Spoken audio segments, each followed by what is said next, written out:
Hello everyone, we are learning consolidated financial statements. In this video, we are going to learn treatment of preference shares issued by subsidiary company. Subsidiary company preference share issue ചെയ്തിട്ടുണ്ടെങ്കിൽ എങ്ങനെയാണ് അതിന്റെ treatment while preparing consolidated balance sheet അതാണ് നമ്മൾ ഇപ്പോൾ പഠിക്കുന്നത്. ഈ subsidiary company preference share capital അല്ലെങ്കിൽ preference shares issue ചെയ്തിട്ടുണ്ടെങ്കിൽ ആ പ്രിഫറൻസ് ഷെയർസിൽ ആരൊക്കെ ഇൻവെസ്റ്റ് ചെയ്തിട്ടുണ്ടെന്ന് പ്രത്യേകം നോക്കണം. ചിലപ്പോൾ അത് കംപ്ലീറ്റ് ആയിട്ടും ഔട്ട്സൈഡേഴ്സിന്റെ ആയിരിക്കും, ചിലപ്പോൾ അത് കംപ്ലീറ്റ് ആയിട്ടും ഹോൾഡിംഗ് കമ്പനിയുടെ ആയിരിക്കും, ചിലപ്പോൾ അത് കുറച്ച് പോർഷൻ ഹോൾഡിങ്ങിന്റെയും കുറച്ച് പോർഷൻ മൈനോറിറ്റീസിന്റെ ആയിരിക്കും. എങ്ങനെയാണ് നമ്മൾ ട്രീറ്റ് ചെയ്യേണ്ടതെന്ന് നോക്കാം. ഒന്ന്, സബ്സിഡിയറി കമ്പനിയുടെ പ്രിഫറൻസ് ഷെയർ ക്യാപിറ്റലിൽ ഡിവിഡൻഡ് ഉണ്ടെങ്കിൽ ആ ഡിവിഡൻഡ് നമ്മൾ സ്റ്റെപ്പ് നമ്പർ 4 റവന്യൂ പ്രോഫിറ്റിൽ നിന്ന് ലെസ് ചെയ്യണം. നമ്മൾ എല്ലാ വർഷവും പ്രിഫറൻസ് ഡിവിഡൻഡ് നമ്മൾ profit and loss statement prepare ചെയ്യുമ്പോൾ എടുക്കുമല്ലോ, അതുപോലെ നമ്മൾ സ്റ്റെപ്പ് നമ്പർ 4 നമ്മൾ എന്ത് ചെയ്യണം, അപ്പോർഷൻ ചെയ്യുന്ന സമയത്ത് ഈ പറയുന്ന പ്രിഫറൻസ് ഡിവിഡൻഡ് എന്ന് പറയുന്നത് റവന്യൂ പ്രോഫിറ്റിൽ നിന്ന് ഡിഡക്ട് ചെയ്യണം.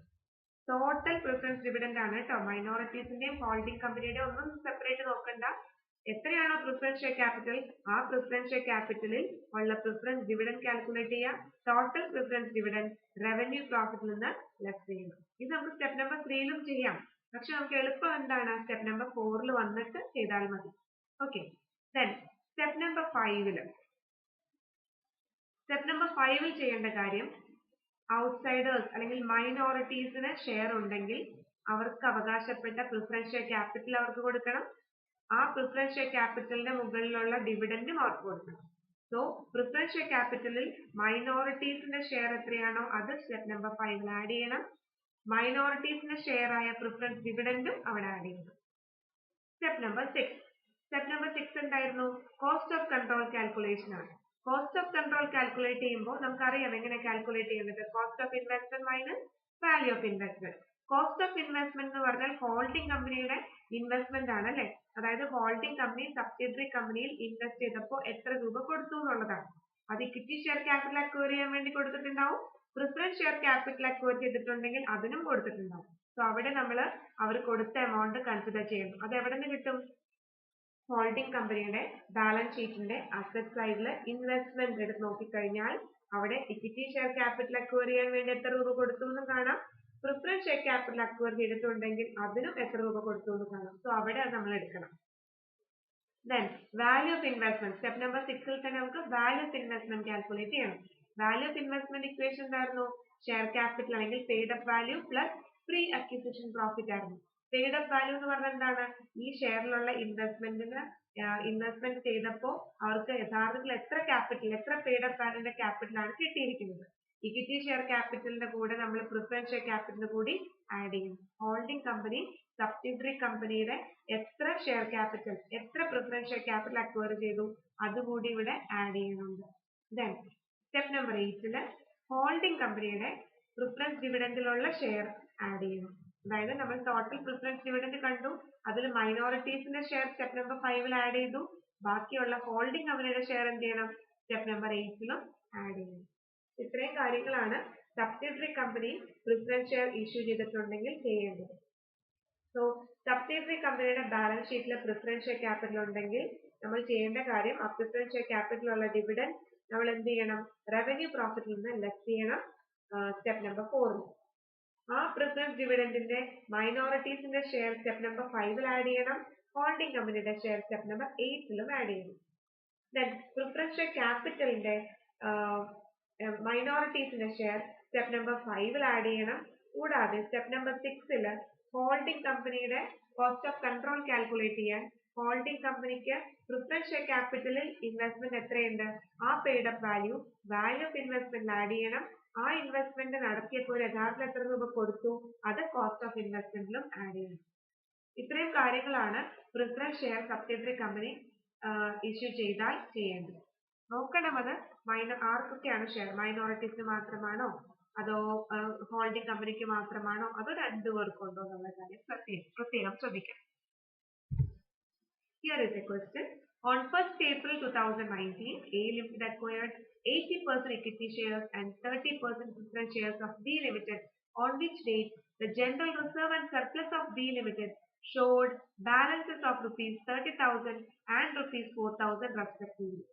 So 1st April 2019 A Limited 80% equity share acquire ചെയ്ത് holding subsidiary കമ്പനിയുടെ controlling power ഏറ്റെടുത്തത്.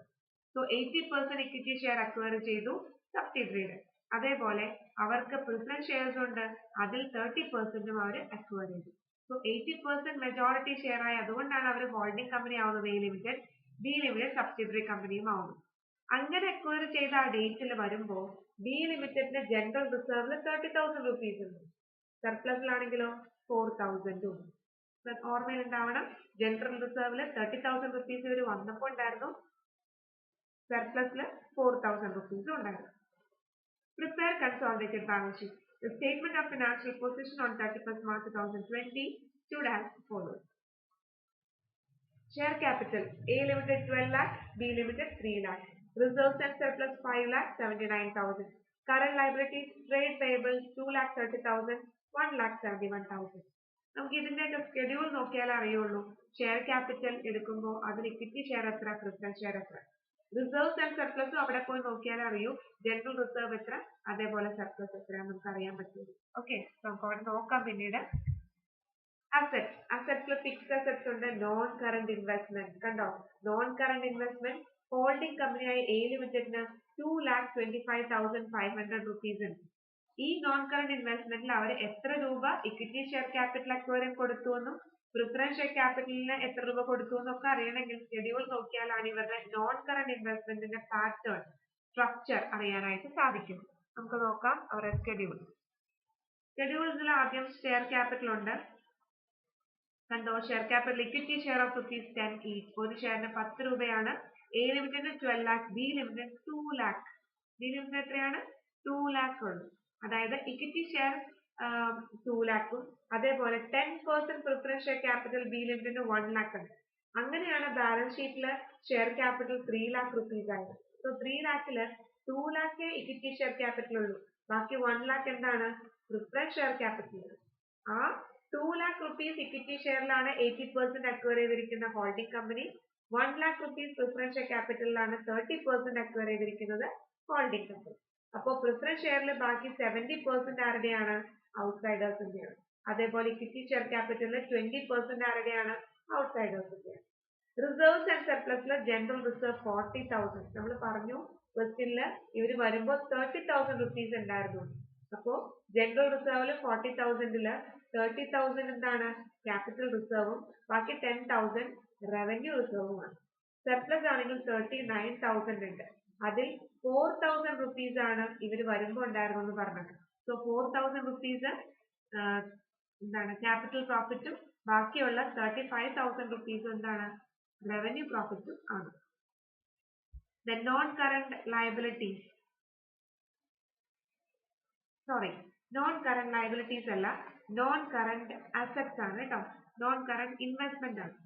Non-current investment, sorry for that. Non-current investmentല് 80% equity shares in B Limited and 30% preference share in B Limited ആണ്. 80% equity share acquire ചെയ്യാൻ എത്ര രൂപ കൊടുത്തു, 1,95,000 ആണ്. 30% preference share acquire ചെയ്യാൻ അവർക്ക് 30,500 റുപ്പീസും കൊടുത്തു. ഇതിന്റെ ഹെഡിങ് ശ്രദ്ധിക്കണം, നോൺ കറന്റ് ലയബിലിറ്റീസ് അല്ല കേട്ടോ, നോൺ കറന്റ് ലയബിലിറ്റീസ് അല്ല, നോൺ കറന്റ് ഇൻവെസ്റ്റ്മെന്റ് ആണ്.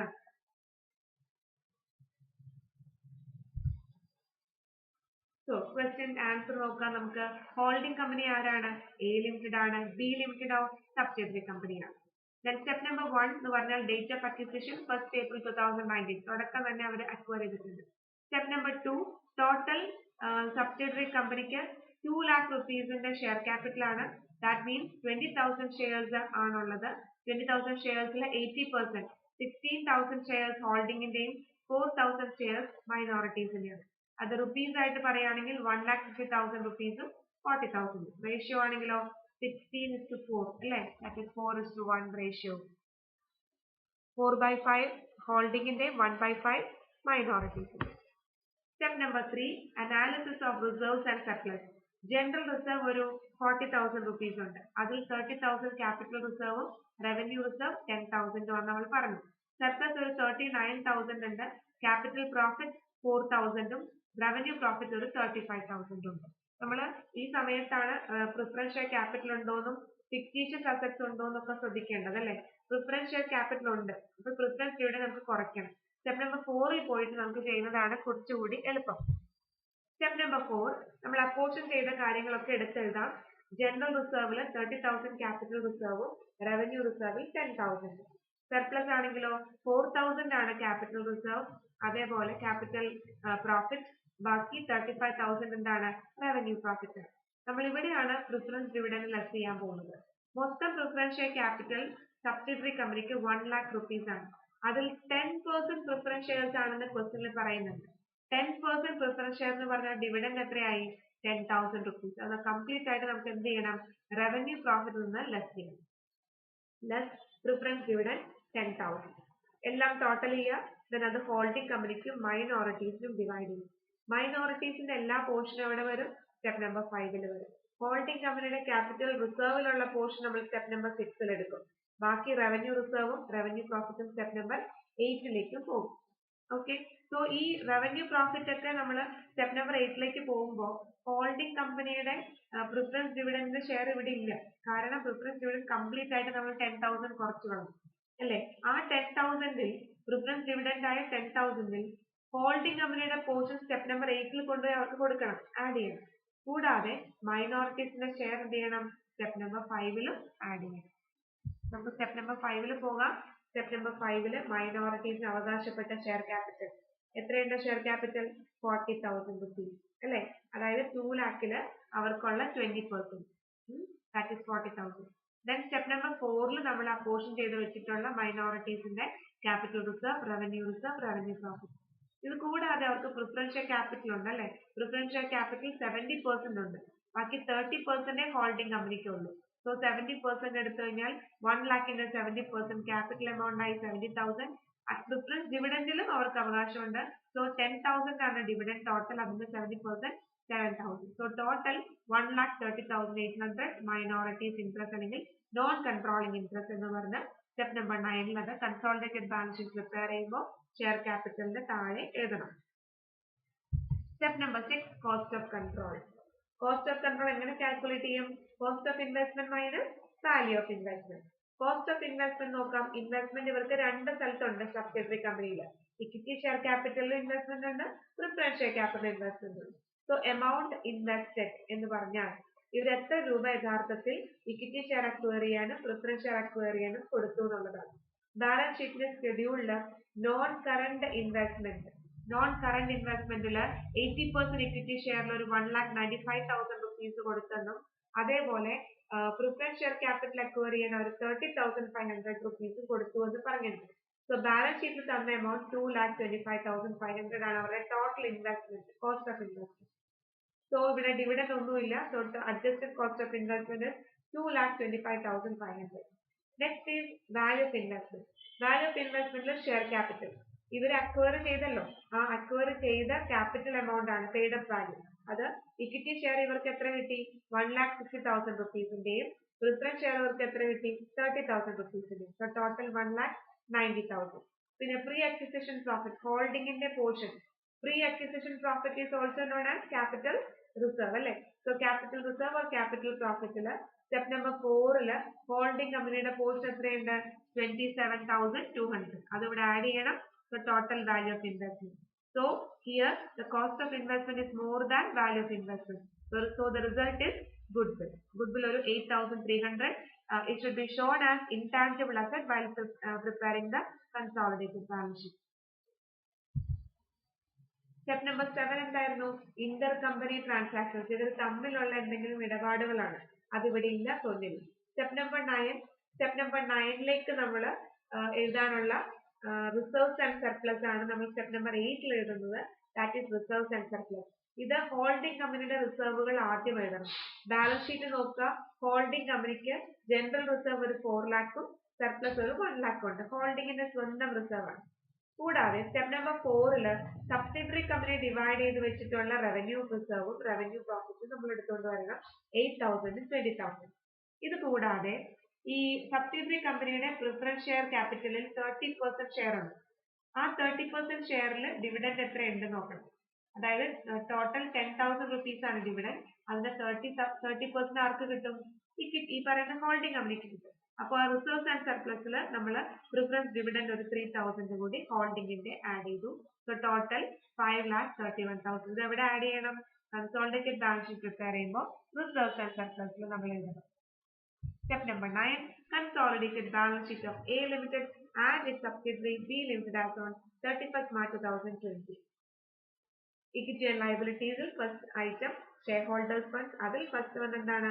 Share capital. ഹോൾഡിംഗ് കമ്പനിക്ക് സ്വന്തമായ ക്യാപിറ്റൽ 12 lakh rupees ആണ്. Reserves and surplus step number 8 നമ്മൾ ചെയ്ത് വെച്ചിട്ടുണ്ട് 5,31,000. Next is known controlling interest. Step number 5 1,30,800 rupees ആണ്. അതവിടെ എഴുതി. Then current liabilities. ഇതിൽ തമ്മിൽ ഒരിടപാടും ട്രേഡ് പേയബിൾസിൽ ഇല്ല. സോ A ലിമിറ്റഡിന്റെയും B ലിമിറ്റഡിന്റെയും total amount 4,01,000. So total equity and liabilities 22,62,800. Then assets fixed assets. Fixed assets നമ്മൾ രണ്ടുപേരുടെ ലൈൻ ബൈ ലൈൻ അഡീഷൻ ആണെന്ന് പറഞ്ഞല്ലോ. കറന്റ് ലയബിലിറ്റീസ് മുതലെല്ലാം ഇതിൽ തമ്മിൽ ഇടപാടില്ലെങ്കിൽ എല്ലാ ഐറ്റംസും ലൈൻ ബൈ ലൈൻ അഡീഷൻ ആണ്. ഫിക്സ്ഡ് അസറ്റ്സ് എത്രയുണ്ട്? 22,54,500. രണ്ടുപേരും കൂടെ ആഡ് ചെയ്തു. ഒരു ഇൻടാഞ്ചിബിൾ അസറ്റ് കൂടി ഉണ്ടല്ലേ, ഗുഡ്വിൽ. എവിടെ നിന്നാണത്? Step number 6 cost of control calculate ചെയ്തപ്പോൾ ആ ഗുഡ്വിൽ 8,300 കൂടെ ആഡ് ചെയ്തപ്പോൾ total asset 22,62,800. So this is the treatment of preferred shares if the preferred shares are issued by subsidiary company. Okay, so subsidiary company issue ചെയ്താൽ step number 4 preference share ക്യാപിറ്റലിന്റെ preference dividend calculate ചെയ്ത revenue പ്രോഫിറ്റിന്റെ left ചെയ്യും. ആ preference ഡിവിഡൻഡിൽ മൈനോറിറ്റീസിന്റെ share step number 5 add ചെയ്യണം.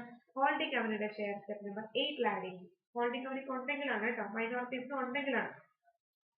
Then step number 6 cost of ഇൻവെസ്റ്റ്മെന്റും വാല്യൂ ഓഫ് ഇൻവെസ്റ്റ്മെന്റ് കാൽക്കുലേറ്റ് ചെയ്യുമ്പോൾ ഇവരുടെ പെയ്ഡ് അപ്പ് ക്യാപിറ്റൽ എത്രയുണ്ട് പ്രിഫറൻസ് ഷെയർ അതും അവിടെ എടുക്കണം. ആ പ്രിഫറൻസ് ഷെയർ ക്യാപിറ്റൽ അക്വയർ ചെയ്യുന്ന അവർ യഥാർത്ഥത്തിൽ എത്ര രൂപ ഇൻവെസ്റ്റ് ചെയ്തു ആ എമൗണ്ട് കൂടി കോസ്റ്റ് ഓഫ് ഇൻവെസ്റ്റ്മെന്റിൽ കൺസിഡർ ചെയ്യണം. So this is the treatment of preferred shares issued by subsidiary company. Thank you.